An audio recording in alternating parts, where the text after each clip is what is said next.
Download this code from codegive.com, link in the description below.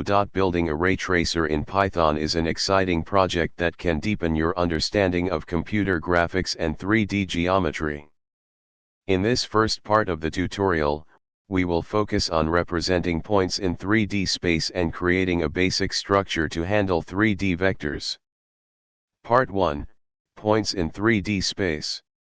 1. Understanding 3D points and vectors.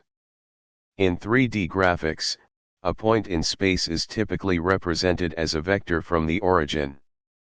A 3D point can be described with three coordinates, \x, \y, and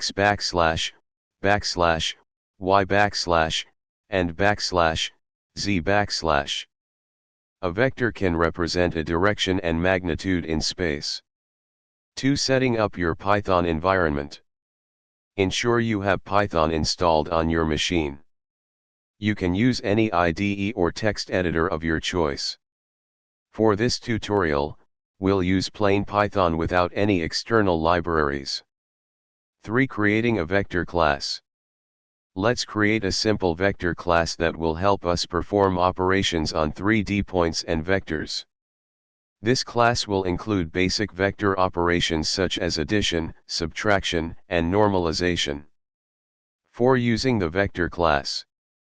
Now that we have our vector class, let's test it out by creating some 3D points and performing operations. 5. Understanding the code. Vector class. This class represents a 3D vector and provides methods for addition, subtraction, scalar multiplication, dot product, cross product, magnitude, and normalization. Main function. Here, we create 2 points, calculate the direction vector between them, normalize it, and compute the dot and cross products. 6. Running the code. To run the code, simply save it in a file named ray_tracer.py and execute it using Python. You should see output showing the direction vector, its normalized form, the dot product, and the cross product. Conclusion. In this part of the tutorial, we set the groundwork by creating a vector class to handle points and vectors in 3D space.